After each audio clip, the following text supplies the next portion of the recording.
welcome back to my channel. In today's video, we're going to be making one of my favorite recipes as a kid. I absolutely love this soup. When I grew up, we called it Tunin Plantain. I'm from Cameroon. Do not make fun of me how I say it now with my American accent, but let's get to it. All the ingredients will be listed down below in the description. And I just started off at first with just seasoning some oxtail. I didn't use a mixture of meats here, so I'm just starting out with the oxtail because it is harder to cook the oxtail. It needs a little bit more time than just regular beef or steak, so I just wanted to go ahead and season up the oxtail, get it in the pressure cooker, and get that process started before I went on ahead to do anything else and chop the rest of the veggies and cook the other meats. Like I said, I will be using a variety of meats within this recipe. So over here, I just have a few other kinds of meat that I did pick up. They're just some loose bone pieces that they had for discounted at the store. And then also just like some beef chuck roast as well. These I'll just be cooking in a regular pot, and then I will add the oxtails to them once they're both kind of ready for the next steps. I'm cooking these the same way as I cook the oxtails, with the same ingredients and adding the onions just as I did with the oxtails. While the meat is cooking, you want to make sure to keep checking on it about every 10 to 15 minutes. 15 minutes actually might be a little too long. You just want to make sure to keep checking on it, keep stirring it. Make sure that the meat doesn't burn at the bottom. If it needs more water, add more water. And as you can see here, I'm also just tasting it, making sure that I have enough seasoning. You're going to see me do that quite a few times throughout the video. And now that the pressure cooker is ready, I let out the steam. I'm opening up the pressure cooker. There's the oxtail. That's exactly how it looks after it's cooked for a little bit. Now it's soft. Now it's fall off the bone. I didn't have to waste all that time waiting for it to cook in a regular pot because that would have took hours. Now I'm just gonna go ahead and cut up the plantain and cut them to the size that I like. This is how I grew up eating them. You can cut them smaller, you can leave them bigger. It's all up to you, but I just recommend that you actually use green plantain that are unripe so that they will not fall apart and be mushy within the soup itself.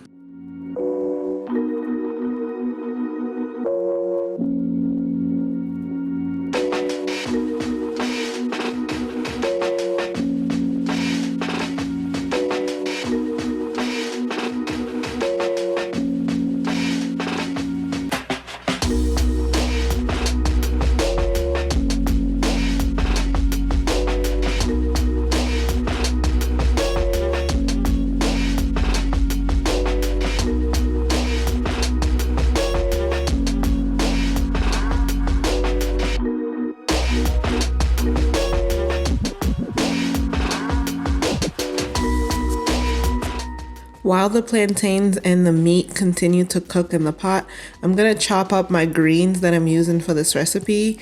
For me, I'm going to be using collard greens and kale. You can go ahead and choose your own greens that you prefer. You can use spinach and kale. You could use just kale. It's all up to you. You can use some Cameroon vegetables like country jama jama. Whatever you like, whatever your taste buds desire, but this is just what I found easiest in the store closest to me, so this is what I went ahead and purchased, and it works just fine.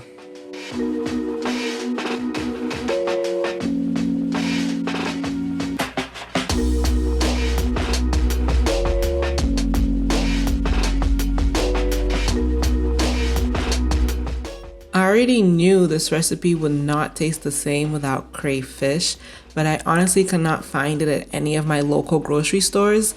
But you won't believe it, I found this on Amazon. They shipped it right to my door. It was here the next day.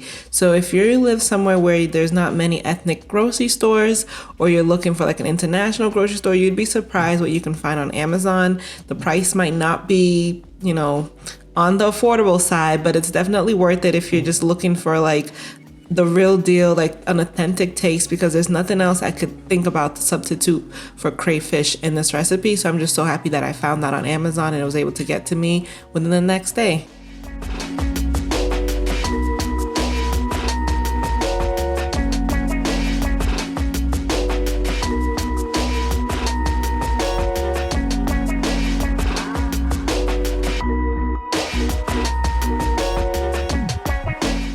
Now that the meat and plantains are pretty much just about ready, I'm gonna go ahead and add in some palm oil.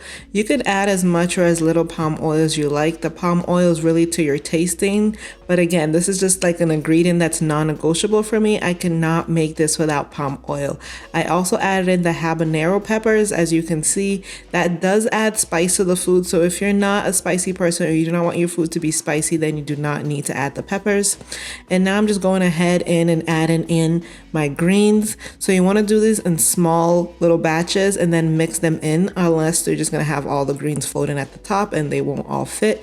So as you can see, I'm just doing little batches and then I'm going ahead and mix them in and then add them some more until I get all my greens into the pot.